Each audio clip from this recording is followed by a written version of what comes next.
did fit in the bowl. I need to print this one up.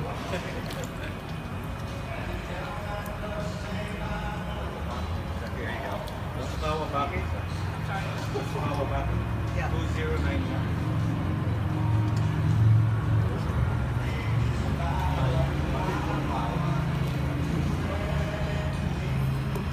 Chiba Security? Yeah. 2089. Okay. That's it. First thing I did, came in, put 2 in on 2 there. Good.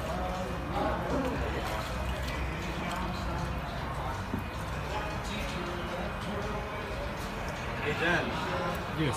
how much coffee did you give your fish? Starbucks. Espresso, double shot. Restaurant. 67. 67. Ultra. And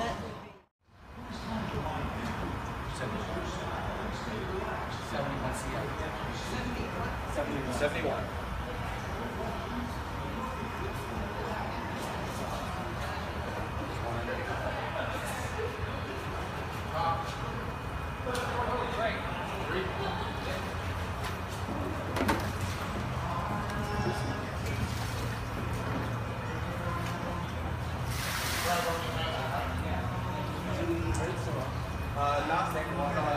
Same water, same fish, right?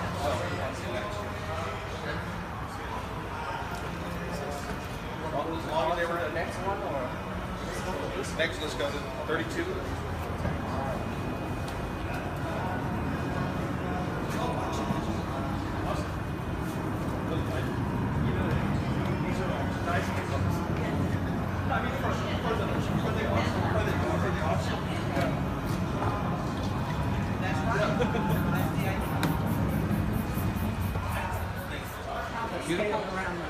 It's actually made up of 2 words, fuku, which means to enwrap, and rin, which is scale. So we have an enwrapped scale, essentially, with the skin coming up and wrapping over it. That's a literal translation of it.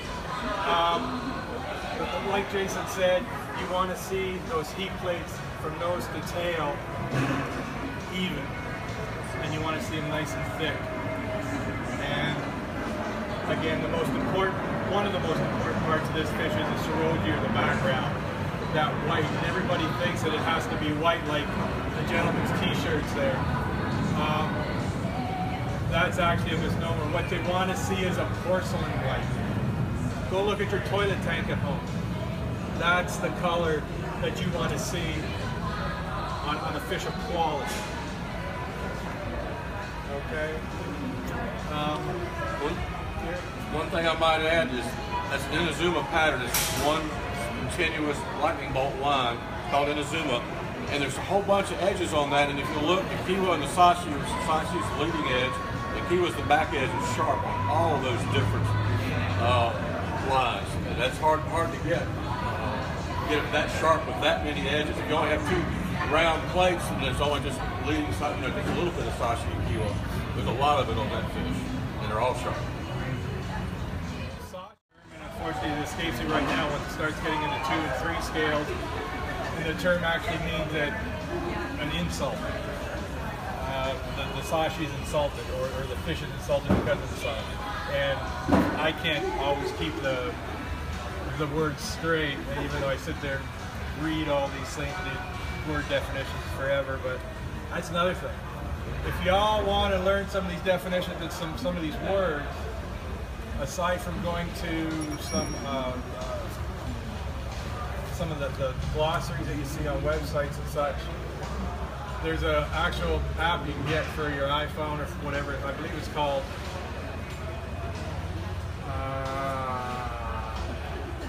G-Store or something like that. I actually have an Excel file up on a Google Drive that you can hook onto it, and I have some 700 definitions up there. Anybody's ever interested in it, so just sit there when you have nothing to do, better than read Japanese definitions. But in any event, this fish is probably one of the one of the better fish I've seen in the States in the shows that I've done this year and have been to. Certainly in the top.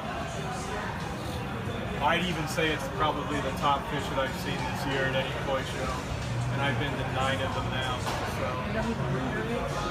No, I don't. The owner is... Who's the breeder? Sakai. Sakai. Sakai. There you go. So one way to think about sashi and kiwa, think of shingles. Okay. Well, let's talk on the back side first. If this is the back scale, the scale it overlies the scale behind it. So if the scale is full, it should be sharp on the back. If it's a little blurry on the back edge, that scale that's covered, that shingle is not painted all the way. On the front side, underneath you may have the red, right? But if you have white when they're young, it's a little bit more translucent. So you can see through the white, and you see the red peeking underneath. If you see several reds underneath, it tells me usually the white is not strong. It won't cover the red. So, and when they get really big, they almost want to separate, and you get the hooker. So it's very important to have good quality in all the scales. But the sashi in the front, you see that blurring? That's, you're looking through. On the back, you should see it sharp, like, you know, the Marizoma. You see that, the nice little scalloping, and sometimes you see it where it's just so sharp and straight across. So I challenge you when you look at the younger fish, that's what you're looking for. Any other questions on this one? Okay, let's move to the Grand Champion Busan. After Larkin, questions? Can you go through just kind of what the pattern is, what y'all saw on the Chiba? The pattern on the Chiba? Yeah, I mean, I'd like to hear what you have to say about the Chiba too. Okay. While we're here, actually, Gary, you want to go ahead and start on the Chiba? Chiba, loosely translated, means leaves on water, and that's kind of what you're supposed to get the heat pattern. The brown is actually heat. You want a nice pattern across the back that look like leaves on water. You're also looking for the reticulation on each and every scale. That fish has got, every scale is outlined in black, both in the he and in the gray. And you also look for big, heavy body. They're chagoys and the chibas, they're the hogs. They're the hogs in the pond. They're usually the first one there to drop food in the water. They're waiting on it with their mouths open. So they're generally big-bodied fish. They're very friendly. And if you have problems with your fish eating, put one of those in there. He'll train them to eat. Just like that story I told you about the chagoy, they actually are very smart. Our fish got kind of spooked in our big girl pond, and they wanted to eat down low. They wouldn't come up. And about 2 months ago, we put in a nice Deutsch Chiba that we bought from Carl. And it hadn't been fed in about 4 months, so it was right up there at the top. And now all our fish are right up there now next to it with it. Yeah, in my pond, it's, you know, I've got a chagoy where my daughter will come out with some food in her hands, just put it in the water, and just suck it right out of her hand. She likes to take her friends down there. What's this? Larkin, on these fish with the pattern-wise, because they tend to get larger, and they tend to break up a little bit as they get older. It's just clean. It's like an asagi, or the opposite to an asagi, where an asagi you want to have that whitish or that grayish without any sort of blemishes or any such thing. You want to see that same here. Okay, no darkening in the head. Uniform color. And the reticulation. So as fish get, generally speaking, as fish get older and larger, when they're quality fish, you tend to be more forgiving to some of these more finer quality aspects, just simply because the fish has gotten that large. That in and of itself is an achievement. Right. And you honor that and pay respect to that fish for that. But the Ochiba is, that it's gotten that large and held together that well is quite an achievement. So I noticed one of the first things when I came up with the picture to this fish is what I liked about it, I think the most, is the falling leaves part of it. When you first see this fish, that's the first thing you think of. You see the leaves actually falling through the water. The Chiba actually fits in the Koroboy section of a show with the variety. Anybody know what Koroboy means? Koroboy again is made up of two words. It's actually Kori and Koi. The minute you put two together, the K changes to a G and goes to Goi. Just like a Nishiki Goi. Same as Kuromo and Garomo. The minute you put a modifier with the K, it changes to a G. So Kuromo is a variety. Igaromo is the actual. I get the actual sub-fish to actually accomplish something over metallic fish is quite an accomplishment. Any other questions? Another one of these? Let's move next door. Thank you, sir. Beautiful. Thank you. Are you from here? From down Yes, sir. Yes. Yeah.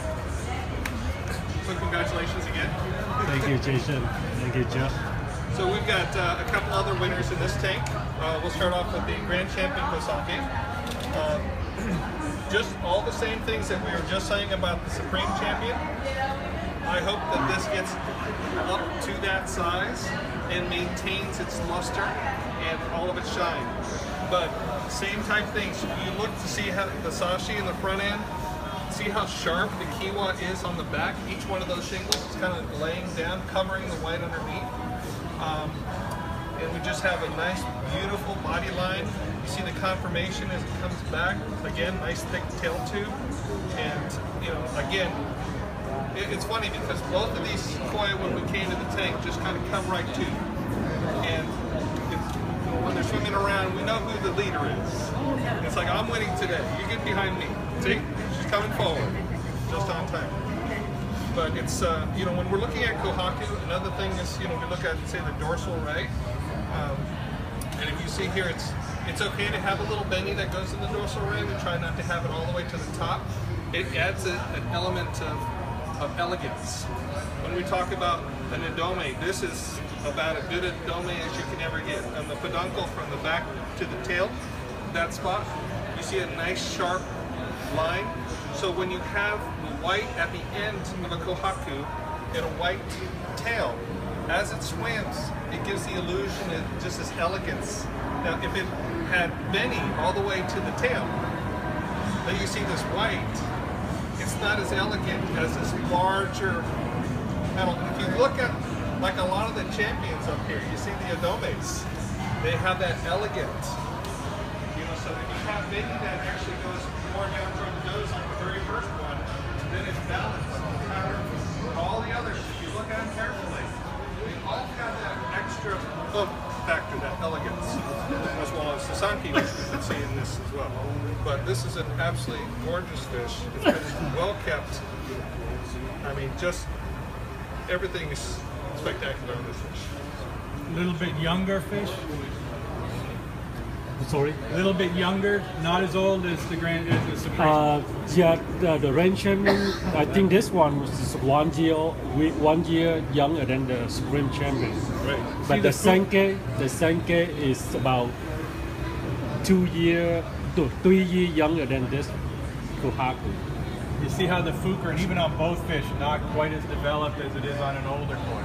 Yes, and especially the kohaku was raised by Jennifer and Tom from this side, and we give That in and of credit for itself them is going to be an raise accomplishment. from this side until now, and turn out To beautiful koi. take it from a small fish to a large fish. Yes, yes. And unfortunately, we don't see that as often as we like. I always try to recognize the husbandry of a koi, of a champion koi, and I really like to place more of an accomplishment on taking the koi from a 1 or 2 or 3-year-old in your pond and raising it for 3 years, and then opposed to having a koi delivered to you at a koi show and then taking it home. I think it's just kind of as an aside note, we should be recognizing more husbandry at these shows because we are a hobbyist organization than in a breeder situation. So you know, this is a challenge for Bill Tullis and all others. See if you can find that beautiful baby. You win baby, you bring it back.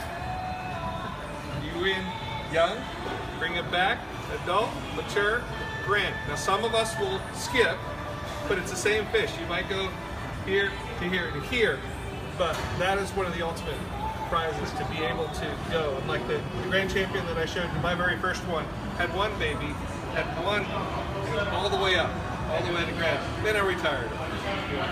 Said, okay, you're done. You've been to every show, you've won everything, you're good.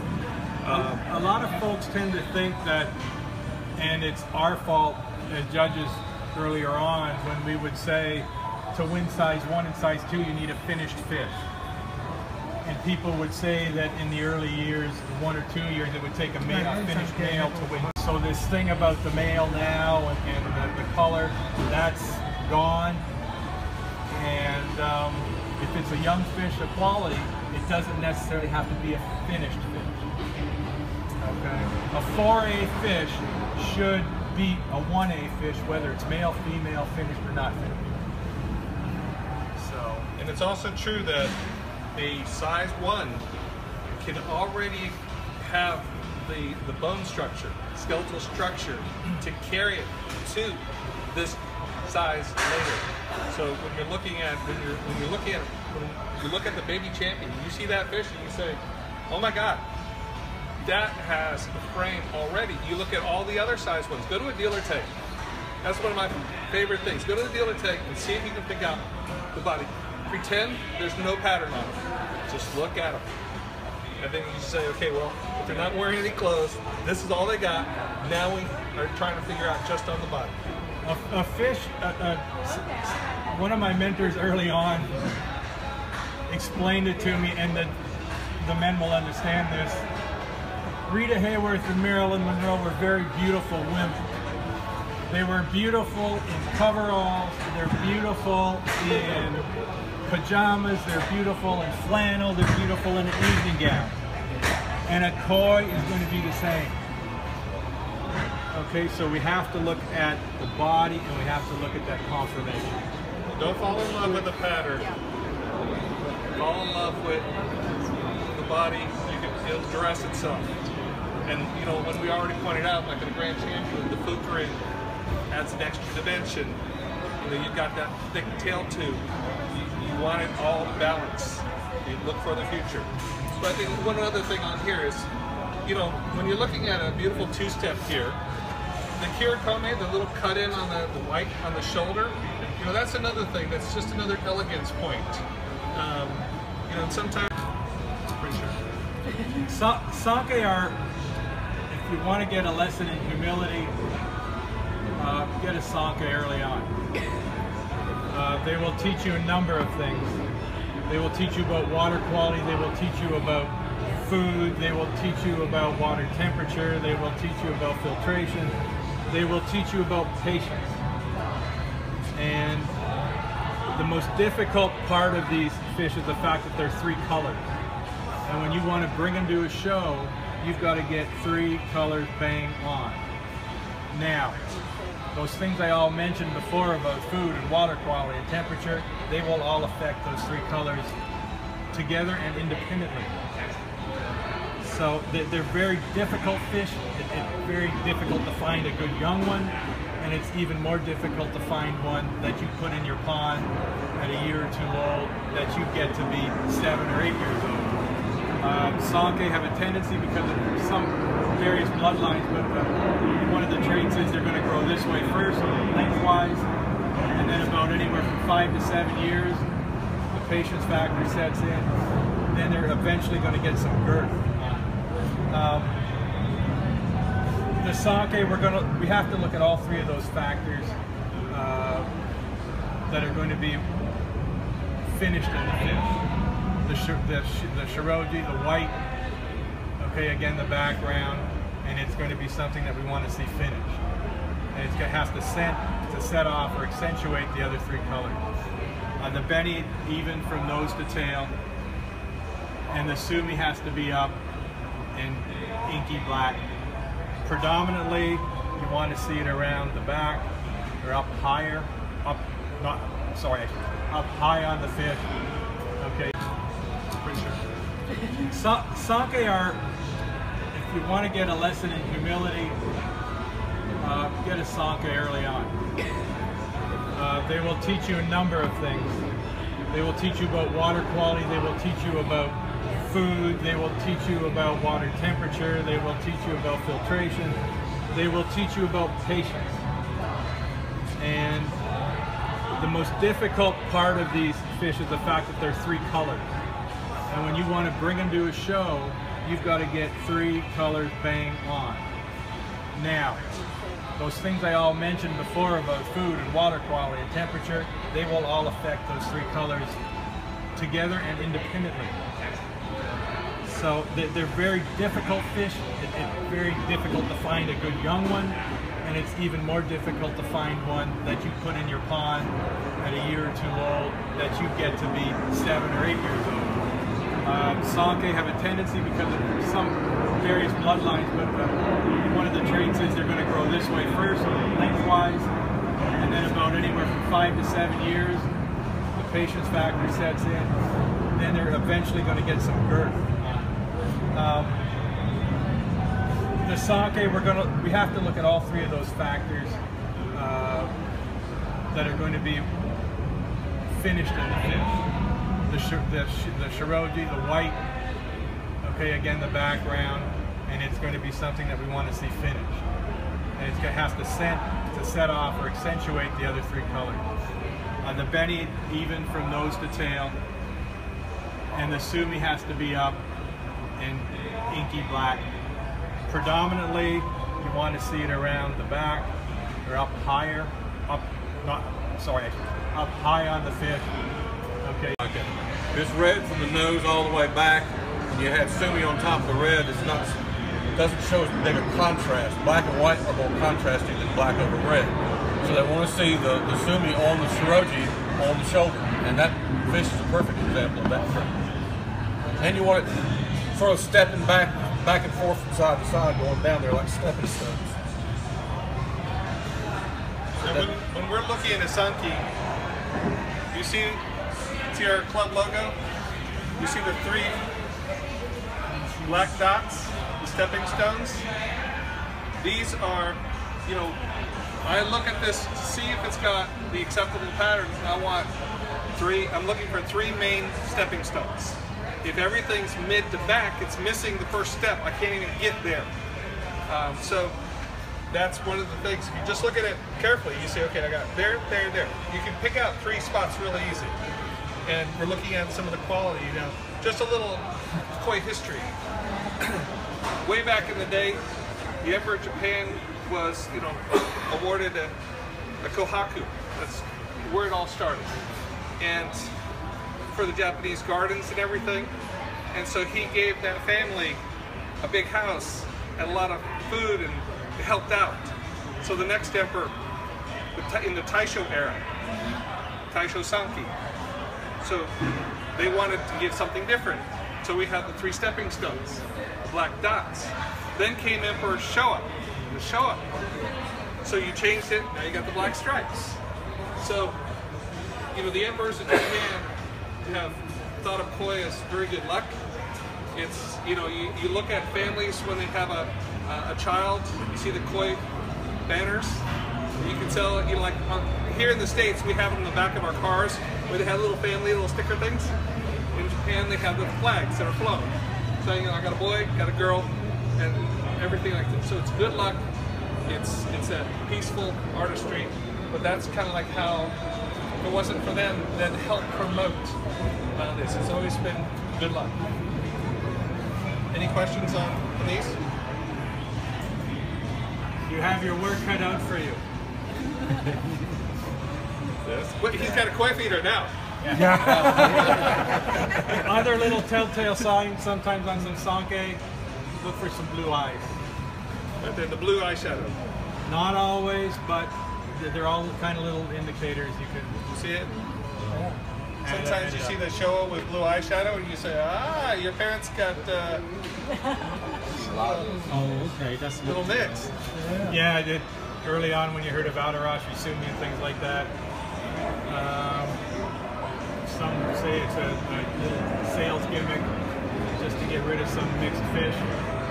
You don't really see Adarashi Sumi as prevalent now as discussed or talked about as what you did 4 or 5 years ago. So Here, there's so many more, some inside, some outside. What I like to do is just grab one of the three of us. If you have questions on your tank, we'll be glad to kind of go over it and do some individual teaching. So we'll just kind of split this part and go to the next. So who wants Gary, who wants Dale, who wants me? So just tell us where you want. Sure.